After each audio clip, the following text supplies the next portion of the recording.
Hello, everyone. This is the Parks Academy, where we discuss and celebrate all things theme parks related. We focus mainly on Disney parks and resorts in both Anaheim and Orlando. And obviously, I stumbled through that intro because Paige is not here today. She is, as you guys know, we are expecting our second baby in October, and she is just feeling those third trimester blues. So, not to fear, though, we are joined with an incredible personality, hilarious YouTuber, and theme park and Disney fan all around. Disney Dan. Dan, welcome to the show. I'm glad you're going to be talking with us about Morocco. Thanks for having me. It's super great. I love EPCOT. I love Morocco, and I love you. Well, I gotta tell you, well, I love you too, man. I gotta be honest with you. I was hoping you were gonna laugh on the show, and there it is. So we're in good shape already. There it is. And we're sending all of the best pregnancy well wishes to Paige, who is sleeping probably right now. Sleeping probably right now as you listen to this too. You know, odds are very good that you at home listening, she's sleeping right now too. So yeah, well, what we're actually doing with these episodes is we're actually like staggering them. So we're recording them crazy early, so that way we can basically take October off. And she can focus on being a new mom and not. If you're about to have your second child, you'll be sleeping for the next 18 months, whenever possible. Yeah, you know what I mean? The two of you are going to be exhausted. Yeah, and our 2-year-old. You got to bank those episodes, right? Exactly, and our 2-year-old is already a total handful. So, it's going to be intense. I think the sleep debt's going to be real. It's going to be intense. Very real. Very, very real. Okay, but hey, let's talk about the park that makes you the most tired when you visit at EPCOT. Yeah, because it's basically like two parks in one, right? Right. Okay, yeah, it's huge. We're going to talk about the Morocco Pavilion, which personally is like one of my favorite pavilions. And I want to start off before I get into like the history of it all, asking you, what was the first time that you remember visiting EPCOT? In my youth, my parents used to take us pretty regularly, like once a year or so. We were timeshare owners at a local timeshare, not Disney Vacation Club. And so we were down there pretty regularly. And my parents would inevitably always do an EPCOT day, which was the most boring, miserable day for kids. Because people living nowadays don't remember how boring EPCOT was for kids back in the day. I mean, sure, you got a couple of fun, fancy things in the front of the park, but then it's just like visiting the world's largest craft fair, as a kid. Eventually you just lose patience. But I remember EPCOT quite well. And Morocco was a place we always skipped over growing up, specifically because my parents just aren't very adventurous with their taste buds. We're just Pennsylvania mountain trash. And so the idea of like Indian and like Moroccan and like just Middle Eastern spice palette just did not align with us. And so we didn't go in there and eat and grab snacks and stuff. But we did regularly walk through some of the stores and love all the vibes of the pavilion. And EPCOT is just great. It's a great park, but not when you're a kid in the 80s. The first time I ever went, I was in my mid 20s because I grew up in California. I grew up in the Bay Area near San Francisco. And so I spent all my time down at Disneyland. That's like where I kind of, lived theme park. And you didn't get Westcott. You didn't get Westcott. No, we did a whole episode about that actually not that long ago. But That's anyway, incredible. yeah. So my wife, she grew up in Baltimore, and so she was a Disney World person. I was a Disneyland person. And we actually started our show kind of based on that because we both had vastly different experiences. Yeah, for sure. So my first time in EPCOT was after we got married, and I first went in 2017. And I was blown away by it. I mean, it was just, incredible. And I think if you go to EPCOT over 21 for the first time, it's much better because then you can kind of drink and enjoy yourself. Absolutely. Absolutely. It is a park for local adults for sure. Exactly. Right. It's definitely a local park. It's definitely a park for people who frequent the parks regularly. And it's catered specifically now more than ever to over 21. So that would make sense. If you hit up that part over 21, that would be a home run for you. Yeah, and unfortunately now, like there is more stuff for little kids, like the Nemo ride and Frozen, Ratatouille. There is more stuff obviously that kids can do, which is great. But yeah, Morocco is not catered toward children at all. No, Spicy no, food, tapestries, textiles. It's not really a kid-friendly spot, right. but I love it nonetheless. I think it's incredible out there. It's a really great spot for like, when you're in your 20s and 30s and you're discovering new taste, profiles and being adventurous with your eating, which is not something you do in your 10s and teens.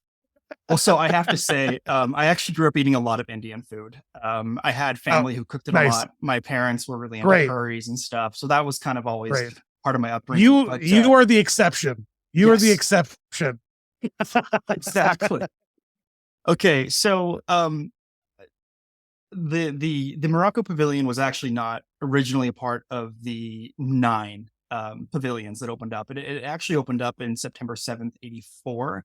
So just a couple of years after EPCOT had opened. And one of the things that makes it so special is that it's the only country in World Showcase where its government was actually involved in its creation. So King Hassan II sent his personal artisans from the country to build the entire pavilion, which I think is super cool, because in all of our other episodes we've done about Yeah. pavilions, it hasn't been that. They basically were like, getting some funding and getting some input and Yeah. approval from the countries, but no one actually came out and did the work. So, And also props it's to them. important to note that all the other countries, and I'm sure you've talked about it, but they're all eventually just sponsored by corporations from, Right. those other countries, and not necessarily the direct country isn't involved. And Mhm. Morocco is the exception to that rule, much like you with Indian food as a child. Right. Morocco is the exception. It wasn't corporation driven. It Yeah. was government driven, which is pretty fascinating. So one of the things that I pulled as I was doing my research is, the attention to detail by them was specifically because they wanted to keep it sort of within the Muslim belief that only Allah creates perfection. And so one of the things they wanted to make sure of is that when the architects and the tradespeople were working, they like intentionally flawed some of the mosaics and the displays. And they wanted everything in the pavilion to represent, the true authenticity of the area. So like that they were able to take some of their beliefs and culture and make sure that it was respected in that area. And so Yeah. it feels like a true Moroccan city. I've never been there before, but it feels like with the old and the new is something we see a lot in the World Showcase pavilions. And they were just able to do a phenomenal job of it, which I think is why, to me anyway, it's one of the most immersive pavilions where I kind of want to go on deeper and I want to explore all the little areas and see all the tile Yeah, work and it stuff. offers more immersion than most of the other pavilions offer, with perhaps I would say Germany and Mexico being the other ones that I really enjoy the immersion of the Mhm. pavilions, because once you cross that threshold and begin to wander back into the space, it is quite magnificent back there. And it's not just a big open plaza like Italy or Right. France, or China even. Instead, it is you feel it above you, around you, and it's ultimately why wandering through Batu feels so Moroccan, is Oh because yeah. you feel like you very well could be in the Morocco Pavilion when you're walking Mhm. through the markets of Batu, just because of the everything from the architecture to the accessories and lighting fixtures and stuff. It's a really fun immersive little corner of Epcot. Right, and it like it almost represents itself as like a bustling marketplace, which early on we were talking when we were doing the original World Showcase sort of overview before this miniseries. We talked about how Israel was a plan that they were going to put in as one of the pavilions. Obviously, it didn't work out for a lot of reasons, but they were able to kind of use Morocco as almost like a template, or Israel is almost like a template. What they did with Morocco, making it kind of like a busy marketplace for like honoring the old tradition and then bringing in some of the new beautiful stuff. So yeah, I mean it's cool. I mean I'm a huge fan of it. You told me when we were talking early on that you have your family bought a your family bought a carpet when you were there, Yeah, or a rug. they, for the longest time, I'm not sure if it's still there. I doubt that it's still there, but for the longest time, they had a rug store in the market area. There was just a section with a ton of rugs that you could buy. I don't know if it was in the arts store or the bazaar, I'm not sure what it was, but and they would ship the rugs for you as well. So it was like this teal exotic, patterned rug that they bought, and it was very nice quality, and it Yeah. lasted in my parents' house for decades, like at least 20 years before a dog ultimately ruined it, I think. But it was plush and gorgeous and really really well built. A lot better built than most of the rugs that I've purchased myself as in my adult life.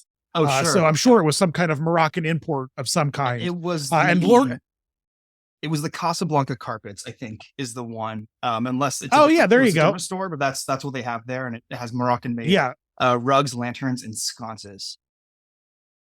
yep. And I guess that's where it was. I have not gone back into that rug store Mhm. because now when I go to Morocco, I eat, I don't shop. You know what I mean? I'm just eating all of the delicious spiced foods. But yeah, Casablanca carpets, there you go. And so we had one for quite a while. And it's like, it's so funny. I don't have no idea what on earth possessed my parents to purchase a rug from the Morocco Pavilion where everything was clearly marked up. Like, I mean, Yeah. it's everything had the Disney price tag on it, Right. Right. And then for of all things, they're like, oh yeah, well, let's buy a very expensive rug. And it's not like we were wealthy or anything. I don't know. It was Maybe. bananas. Maybe. It's so weird that I just had an Epcot souvenir in my living room for like Yeah. 2 decades. Maybe they were compensating for not eating the food.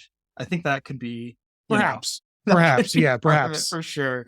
Yeah. Um, so part of shopping, they have the Tangier trades, the Brass Bazaar, Casablanca carpets, and then Souk al Maghreb.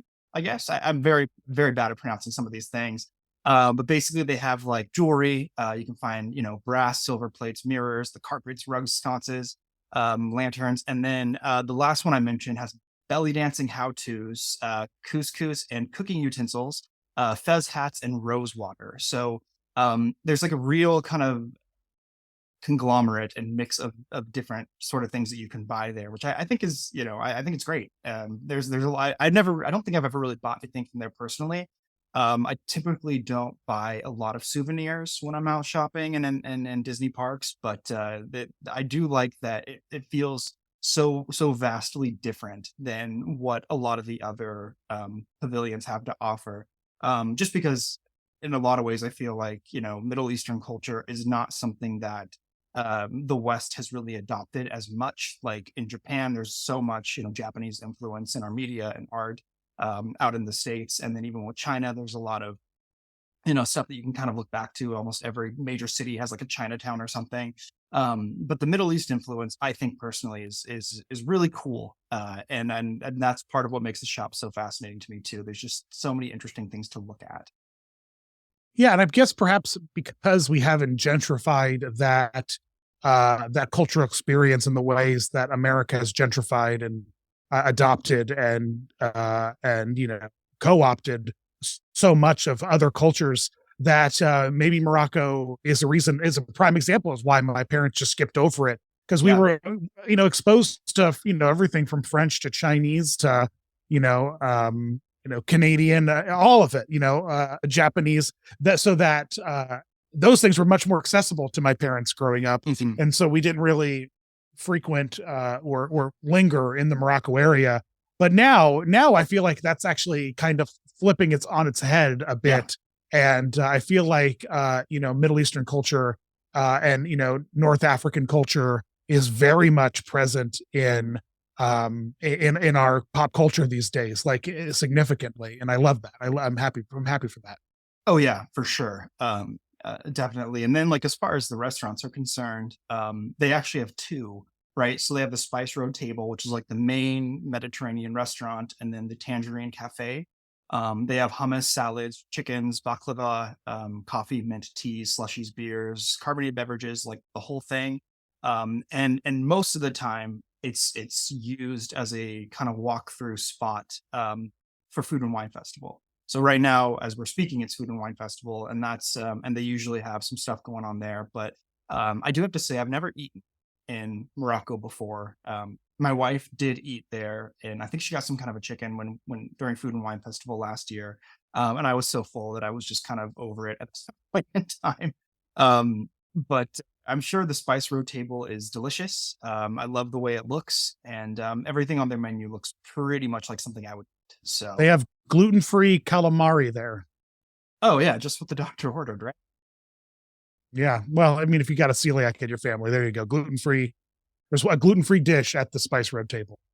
That's But good. that's Mediterranean cooking. So Mediterranean cooking Mhm. is pretty gluten-free to begin with. But yeah. Right, right. So you said that you didn't grow up eating anything like, Indian food or anything kind of adventurous or exotic in its own way. Has that changed over the years? Oh yeah. Now I eat all of this stuff. Cool. Good. Yeah, no, it's Yeah. we Now have now a I'm a big fan. I've eaten in Morocco many times. It's very, very good. I love the spice profile. I will often not eat until I get to Morocco just because and it's good clean food. It's not very carb heavy. Mhm. It's good clean protein, it's good clean vegetables. It's a really, really nice food that doesn't weigh you down after you eat. And so it's a great pavilion to eat at. Yeah, we have where I live, there's a couple of Indian spots and more Mediterranean food around us, so I try to go as often as I can. But my problem is when I go to Epcot, and this is just because, you're living in Pennsylvania and sort of being in this because we're in Maryland, sort of the same thing. Like it's not the easiest thing in the world just to pop down to Disney World when you want to. And so when we go, we usually end up coinciding with some kind of a festival at Epcot.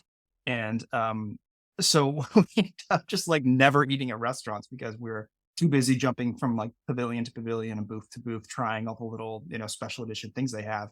And it's Yeah, I don't probably a even know why shame. Epcot operates restaurants half the year, Yeah, which is why you can always get a reservation for almost all the spots. right. Exactly. We went a couple of years ago for our baby moon, and we were going to eat at France, and I had to go up and just cancel our reservation and eat the cost or whatever I ended up doing. Because we were we've been eating basically from the minute we woke up to what 3:30, and then we have reservations at 4:30, and we just can't even think about spending, $80 to $100 on a nice French meal and then Yeah, feeling too absolutely full not. to even enjoy it. Seriously, yeah. Cool. So, okay, so let's talk a little bit about just the entertainment. So one of the things that I feel personally that really lacks in Morocco is that there barely is any entertainment at all. Um, Princess Jasmine and Aladdin can be met there, and occasionally Aladdin, um, will be there, and you can see the genie and stuff. But they have a really small stage that features Moroccan music, dance, and art. Um, but there's really nothing else. I mean, even on the Wikipedia page is everything on there basically says former Yeah, and for entertainment. in 20 yeah, when Morocco the country pulled out, I believe in 2020, Mhm. 2019, something like that. The it felt like Disney threw their hands up in the air about what to do. I don't even believe you can meet Aladdin, Jasmine, and Genie there. I believe that Jasmine now just makes appearances on the Moroccan stage or around the Moroccan stage. I don't think that meet and greet in the back is even open up anymore. It feels like a very dead pavilion in that Yeah, respect, a very overlooked pavilion. sure. Because for the longest time, there was a really great rock band / belly dancing group that would play on that stage that Yep. was called Moroccan, Yeah, which I think is MO hilarious. definitely. Yeah. Yeah, Moroccan, which is a phenomenal pun, and where is that ingenuity in Disney these days? Mhm. I really like, but yeah, Morocco. It's and Aladdin and Jasmine is such an odd does anyone understand? Does anyone know where Morocco is Yeah, as compared to Saudi Arabia and right. and the fictional Agrabah? You know what I mean? Morocco, we're talking like a North African, country, but I guess Jasmine has Moroccan vibes, I guess. Agrabah's fake. So I Yeah. guess perhaps Jasmine is a Moroccan. I don't know. I don't know. Honestly, what I would say should be in Morocco more than any other characters, Indiana Jones. I feel like Yeah, Indiana there you Jones would be go. a really great character to have available to meet and greet in the Morocco Pavilion. Mhm. It just seems like a gosh darn shoe in. You know what I mean? Have the other guy too. Have that big guy who wears a fez. I was Have just him there looking up too. his I don't name. care. Yeah. Yeah, have everybody. But I think Indy would be a great character. But we stick Jasmine there because we don't have a Saudi Arabia pavilion, and your average American isn't wise enough to tell the difference, I guess. When they see Morocco, they're just like, oh yeah, that looks like Agrabah. Sure, You yeah, know, why not? Yeah. despite the fact that the pavilion is modeled after significant religious sites. Well, listen, they didn't, they wanted to stick with their religious beliefs and not have perfection. So I guess that kind of pulls it all together. I think John Rhys Davies, who played Salah, right? And he also played Gimli, of course, in Yeah, Lord of the Rings. there you He go. would be Yeah. like, he would be a good addition. Cause I think if we do too much, if we do too much Indiana Jones, there's your gentrification right there. But Yeah, that yeah, would there you be, go. That's true. that could be That's really true. cool. There hasn't, I mean, I don't think that there's been many Disney films in anywhere in the Middle East or, and anything like that. Nothing that comes off on the top of my head anyway. No, the most Mediterranean film they really have is Luca, and that is clearly a film that takes place in Italy. So, Right. Yeah, so it's pretty yeah. much just So, Aladdin. I mean, that's pretty much all you're gonna get from that. If I looked up Disney films in the Middle East, I got both Aladdins, the terrible live action one, the cartoon, and then the Thief and the Cobbler, which I'm pretty sure that's not a Disney film. you know Um, what? We have live action Ariel. We have live action and we're eventually going to get live action Snow White. So I wouldn't mind live action Aladdin and Jasmine in this pavilion over the animated Aladdin and Jasmine that we clearly get in Adventureland at the Magic Kingdom. Like Yeah. Aladdin has his own meet and greet spot. mhm, Jasmine, the genie, Jafar, they're all over yeah, there.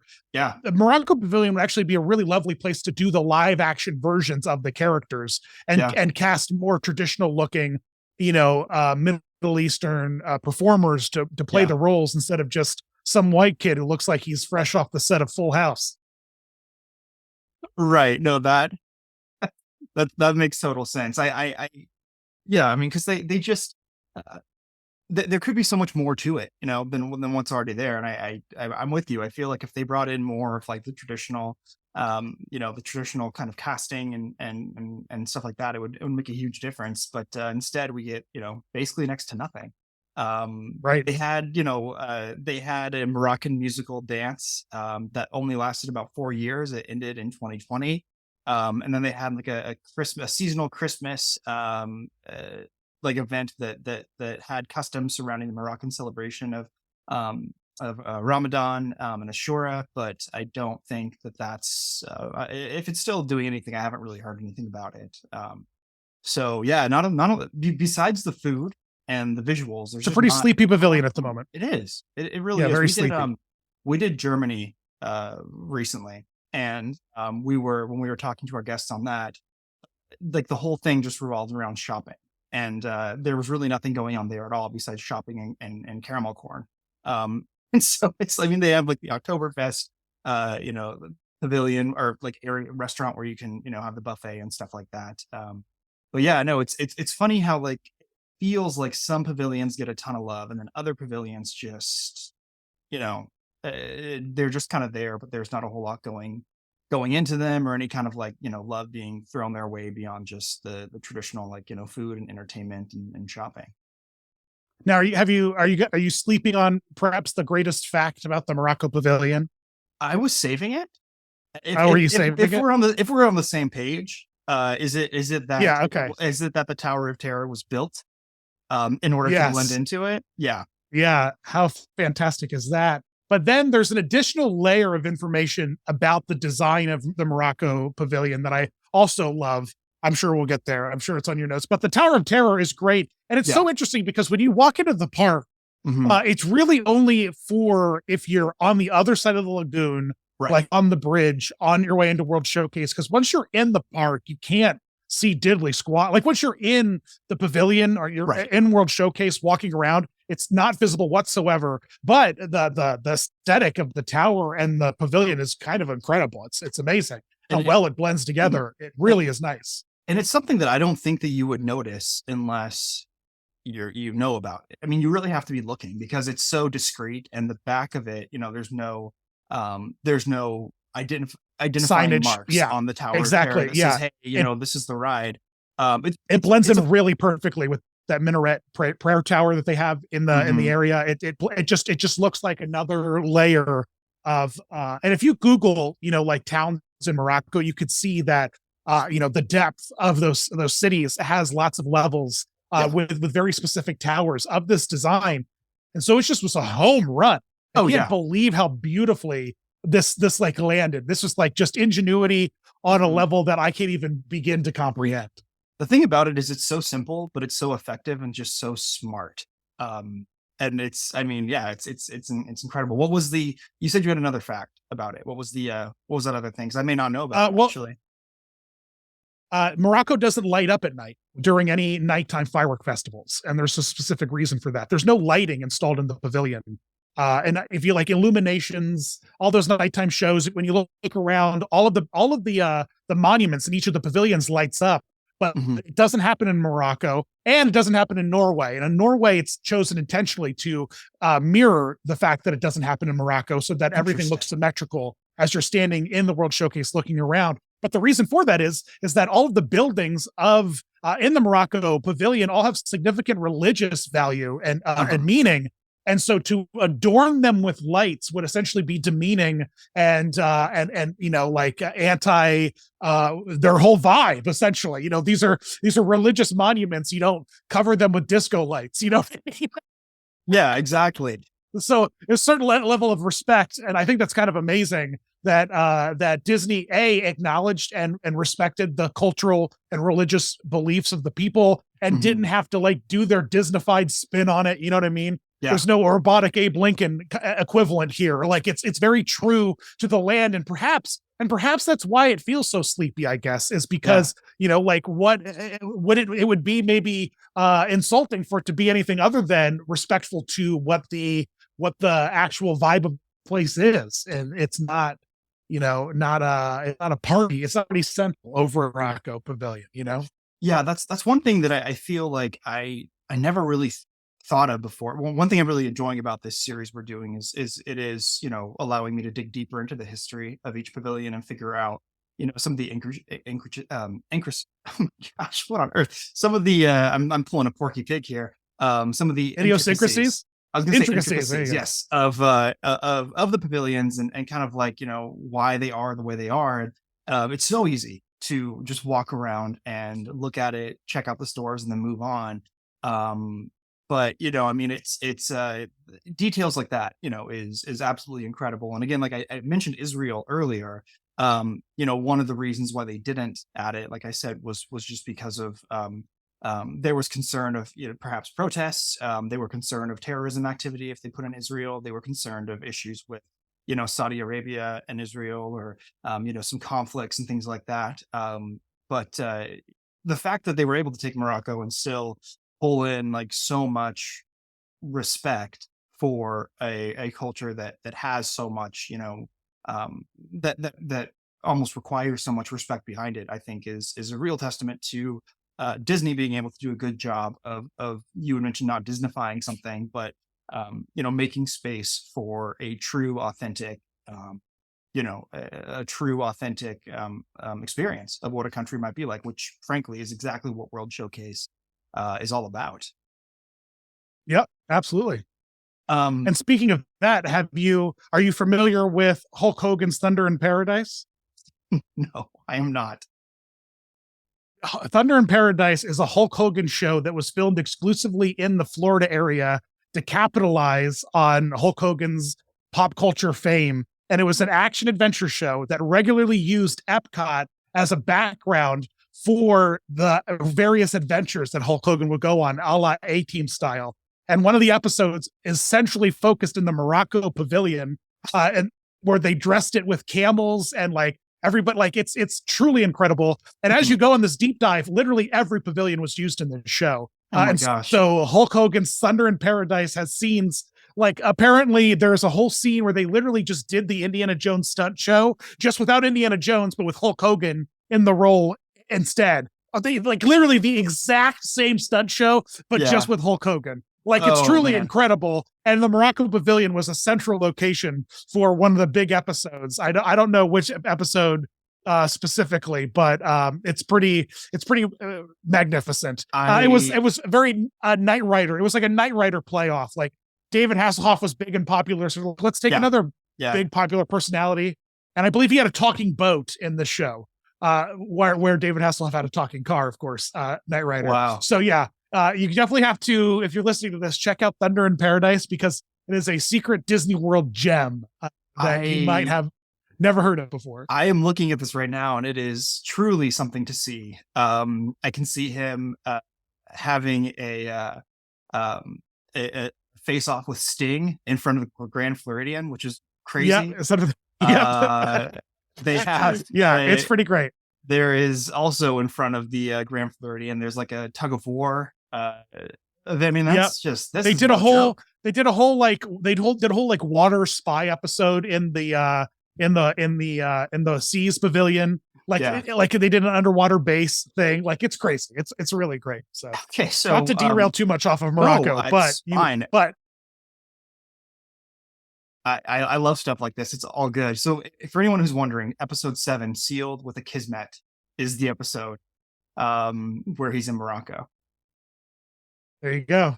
That is fun. I want to see that on Disney Plus. Oh yeah, I don't think that I don't think that they're gonna add it in there, but that is too much. Yeah, he was in the United Kingdom. Here's one of him lifting up a no one can see this. This is awful radio, but here's one of him lifting up a lamppost, trying to like, throw it into a telephone booth. I mean, I was never a Hulk Hogan fan. Not really a wrestling fan growing up, so this is all kind of new to me. But it is. I might have to go back and watch this show just for the occasion. You definitely might have to. Yeah, well, you are certainly pulling in more little tidbits about Morocco than I was. That's what I'm here for, baby. I love it. Yeah, that's why we have guests. Disney Dan. That's right. So they pay me for to know useless information that no one remotely cares about. No, it's good, and I love this kind of thing. So okay, so one question I have too is we talked a little bit about like Indiana Jones, the real life Aladdin, but if you were to take anything out or add anything into Morocco, what do you think you would do? That's a great question. That's a really great question. I think that we don't have a ton of specific energy in Disney's properties that really screams Morocco. And so it's hard to suggest changing anything there that might take away from the cultural importance of it, or like, the cultural significance of it. And we all know that they got rid of the Morocco penis wall sculpture, which was also an iconic piece of Morocco lore that I don't know if you're familiar. You must be familiar with that. And what's so crazy is the king himself sent artisans to Morocco, and they sculpted a beautiful Morocco penis tower, and Disney clipped it right out and removed. I'm sorry, we're penis isn't bad. We can say fine. We're good. There's an article from 2021. Your wife's pregnant with her second baby. You know what I mean? We're okay. We know what's going on. There's an article in 2021 that says it's Disney circumcising EPCOT's Moroccan members. Yeah. So I don't know. I guess this has definitely got to be on your radar if we're talking about Morocco. So my first order of business would be to bring back the Morocco penis, and then my second order of business would be to reopen the restaurant out back, the restaurant Marrakesh. I don't know what you got to do with it. Make it something different, make it something new, or just keep it the same. But give me a good sit down Mediterranean, Middle Eastern inspired, North African inspired dishes. Like I want that back. And Spice Road Table is nice, and it's doing that, and it gives you great views of the lagoon. But like, give me that big sit down dining experience back, please. Yeah, it's the nice. The vibe in there is excellent. It's nice to have a spot where you can kind of like one of the magical things about EPCOT is that you can truly escape into a restaurant and feel like you are just like gone, right? Like whether it's in Mexico, when you're near the pyramid and eating kind of near the marketplace, or if you go into Le Cellier in Canada, there's like so many different spots where you do disappear. And unfortunately with Spice Road Table, you're not really disappearing. You're just kind of sitting. And so having that, I think would be nice. That's for sure. One thing that I think could be, interesting and helpful. This isn't funny like a penis rock, but it is, I think, maybe an addition that could be useful. is a lot of the areas do have almost like little walkthroughs where you can see history or lore or interesting, items and antiques from the individual country. So, like for instance, in Norway, they have um, all of the information and lore of like the gods, right? They have in China, they have the Chinese, the video experience where you can get an idea of the culture. So I think if they were to have something almost like a little area where you can go in and look at, um, you know, uh, like almost like museum pieces, artifacts, right, of things that are important to the Yeah. country, explain how they were used, thousands of years ago. That certainly, I think, could be an additional step in creating a little bit more of interest in the area. Because Yeah. unfortunately, They I have a just don't think gallery IP would space fit. there right now.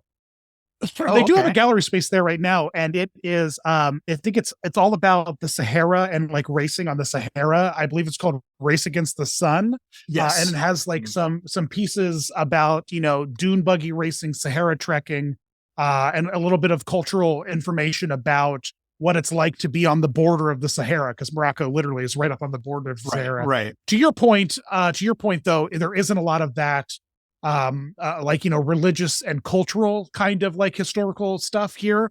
Hmm. But perhaps that's like an intentional choice, because Yeah. religious art, like humans and art, I guess, is something that goes against a lot of the culture there. So Hmm. there are no humans depicted in any of the murals or Yes. mosaics or anything. And religious figures aren't allowed to be displayed in art either. So I don't know. I'd be interested to see like what the equivalent of a Morocco museum would be of artifacts like that. But I Hmm. like Disney's approach, and I don't know who they partnered up with to make this thing happen. Other than maybe like one of the racing companies out in Morocco that wanted to like sponsor it, but it's not sponsored. So I Yeah. don't know but I think this is a really cool kind of like, oh, and people love cars and run Disney, so this just is a home run, So Yeah. for a lot of guests, Yeah. I mean, it's something. There's pictures of buggies and stuff on the sand and helmets and jerseys and yeah. I mean, it's never really been something but I've taken in, but I don't necessarily see, like race car outfits and oh yes, a fine Moroccan museum. yeah. But it is a nice little peek into some of the culture over there and something I had no idea about. Like dune buggy NASCAR. Sure, sign me up. Yeah, sure. It looks like they do have, which is kind of fun. They have a little in there. They have a arcade style edition, but it's just a photo op where there's a film running on a loop, and you can sit in there and pretend like you are racing in the desert. And so I guess if they added like a little sand in your face, that'd be cool. That would definitely add to the experience and be authentic. Yeah, I yeah. don't know. I don't know. Um, Maybe we can put a little section of soaring over Morocco or something. They can hit me with yeah, exactly, right. Um, something. Yeah. Well, do you have any other I don't know, thoughts or opinions or feelings about the Morocco Pavilion? Excellent set of bathrooms there, right on the side, Mhm. um, right next to I believe the train set, and maybe a train or maybe not. I don't know, some open plaza. There's a great set of bathrooms there. I really really enjoy the bathrooms and Spice Road Table. Great location for a good spot for fireworks. Spot to grab a last minute reservation because they never fill up because no one wants to. No one hangs out in Morocco. I don't get it. I truly Right. don't get it. Right. But and I don't know. Like I'm no Moroccan expert. I'm just a silly white man from Pennsylvania. But it was fun, when you're like, come, let's talk about Morocco. It was fun, like digging in and finding some insane things. And hey, I brought things to your attention you didn't even know about. Exactly, right. Well, and no one touched it. Like no, I ask everyone when I put this together, like, give me your top three choices of what you want to talk about. And nobody put Morocco on. So when you said surprise me or put Oh, I Italy, I'm see. like, So I'm just getting I know. leftovers. Yeah, I'm just pretty getting the much. castaway. Pretty I'm just getting the much. last. I'm getting the bottom of the barrel. Great. Thanks, Steve. I real appreciate it. Oh yeah, Making me no, feel anytime. real special over here. It's just I knew if anyone was up for the challenge, it was going to be you. So think of Oh it yeah, more as for a sure, for compliment, sure. I think. Um, I will. all right, so That's I so have funny. you for just a little bit more time. So I wanted to, if it's cool with you, I wanted to ask you a little bit about your YouTube channel. Sure, I was ask me gonna whatever ask, you want. so I've been watching your YouTube channel for like 2 years now, maybe even a little longer. Um, super fun. I mean, super good, super funny. How did you? What was it that kind of got you started with that whole thing? I stumbled into it after covering Disney video game content, and so it was a natural progression from Disney video games to Disney theme parks because there is a lot of overlap, quite honestly, between video games and theme parks with the immersion and storytelling and also content. And so I kind of got sucked in from there and just started making. I have a theater degree, and so I know how Mhm. to perform. And so I just started making YouTube videos. I'm no editor by any stretch of the imagination, and that's why I have Kenny, my Yeah. phenomenal editor. I'm just a performer. I'm just a performer at heart, and you know, Disney World is just one large stage. The Yeah. whole theme park in general is any theme park is a stage, and I really love going to theme park stages and kind Yep. of experiencing it and seeing like what holds up and what doesn't hold up. I'm less of a Disney fan and more of an immersive theatrical experience fan. But Hmm. no one knows what the heck you're talking about when you say I'm an immersive theatrical experience fan. And so you have to, instead of explaining escape rooms, theme parks, that kind of stuff, video games, Right. Right. I just stick with saying I'm Disney Dan. Right. And you have what I think is an incredible Dreamfinder outfit as well that you like to wear Yeah, it's with more the Figment, puppet right? is cooler than the outfit I have. The outfit's real lackluster, uh, but the Figment puppet I have is the real star. And it's gotten to the point now where I don't even put the outfit on anymore. I just Yeah. bring the puppet around because no one cares about Dreamfinder anymore. They just want to see Figment. I don't know. Dreamfinder is pretty cool. He's Yeah, got a but he's story to dead. tell. Dreamfinder's very dead. He's dead. True. He's super dead. No one knows about him anymore except for real nerds. And Right. and sure, that's what you'd find at conventions and stuff when I'm dressing up. But Right. unfortunately he's long gone. I mean, you could always like sort of transition that into like Dr. Nigel Channing if you wanted to, which I don't think would be. Right. Oof, that'd be kind of a rough go, huh? Yeah. No, yeah, I don't want any of that. No. And I'm not British. So, what that would also be hard. And I'm not looking to impersonate one of the original members of Monty Python either. So, Yeah, right. Who among us? Well, that's cool. Yeah, no, you're yeah, like I said, I mean, I think your channel is super funny. Love the videos. And at one point, were you doing correct me if I'm wrong, but were you also doing like the Disney sing-along videos? Like you have those on your channel as well? oh yeah, I have a couple of the costume character sing-along songs on my channel. I'm currently in the process of trying to upscale them to 4K, but the Mhm. original resolution of the videos are not great to begin with. Yeah. And so but I'm trying to upscale them to see how they look to repost like a big compilation of them.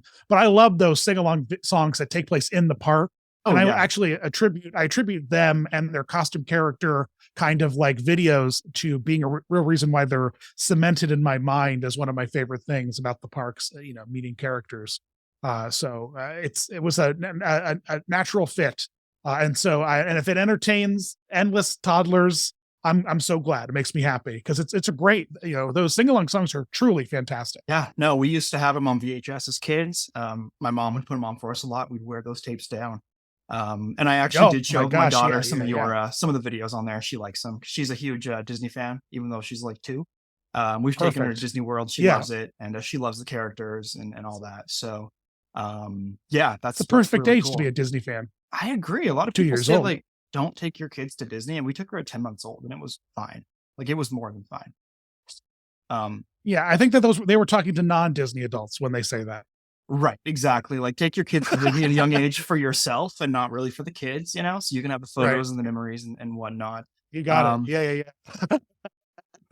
Yeah, it's they're all not selfish. that advice is not being given to anyone who anyone who knows who Dreamfinder is. You can just ignore that advice. Just live your life. Take your It's kids whenever you want. yeah, You're clearly there for you first, your kids second, and eventually that'll open up to get to the other side where you'll be like, yes, through the eyes of a child. But for now, just enjoy yourself. exactly right. And I never really thought of myself as someone who was going to be super into Disney. I always liked it, growing up and stuff, but I never thought it would translate into my adult life where I have a gosh darn podcast about the whole thing that I do with my wife. And but it's good. It's It's so great. much I fun. love it. It's so much fun to do. Um, Well, cool. Well, is there before we kind of wrap this up, is there anything that you want to promote or talk about? I'm sure that I know that you're much more popular than our show, but for anyone who doesn't know who you are, can you tell them like where to find you and the kind of stuff that Or you you can do head want to on promote? across head across all the holy social media channels you can find me on, like Instagram, TikTok, Twitter, X, whatever you want to call it. And YouTube is primarily where you can find endless amounts of costume character histories from me, as well as other parade and show histories. And not just Disney mascots, other costume characters. Like just recently, I did Reese from Hershey Mhm. and Barbie, a Barbie live costume history.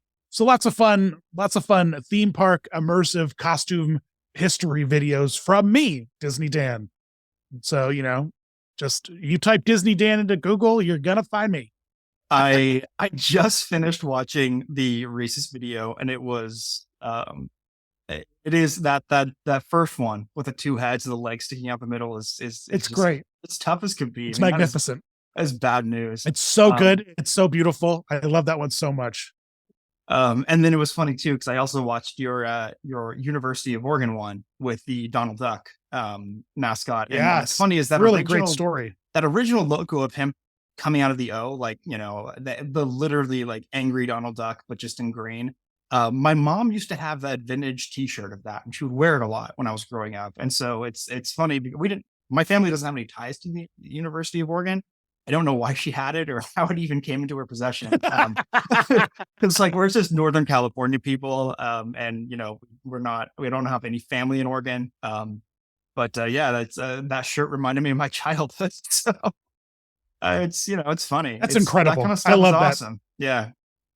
Well, awesome. Who knows where mom got that shirt? Who knows where moms get any of their clothes? Yeah, As exactly. children, that's not anything we're paying attention to. No. We're drug along when mom shops all the time, but we're not necessarily worried about mom's fashion sense. Yeah, we're too busy like hiding in the aisles and in between the clothes and Right. stuff. Right. Okay, so Exactly. I'm asking this to every single guest we have on because this is important and I think it's critical information. Assuming you have a Disney Plus account, who is your avatar on your account? Who is my Disney Plus avatar? I think it's just Mickey. Classic. Yeah, perfect. Let me see. Let me see here. And that's just out of protest because there aren't a bunch of great ones. No. My Disney, the real question is what's your MDE logo? What's your Magic Experience logo character? On the app? As a whole on your Disney Park app, like what Oh, character yeah. you pick R2. for your Disney logo. That's Kermit. But on Disney Plus, it's just classic cartoon Mickey because there aren't any other good options. It gives me I think Kermit's on there now, if I'm not mistaken. Is he? He's been on there for a little bit, I think, but it gives me massive anxiety because it's like the new version of Mickey Mouse from those Wonderful World of Mickey Mouse cartoons. Everyone Yeah, you don't else like is them? the different. Oh, I like them, but everyone else is the different animation.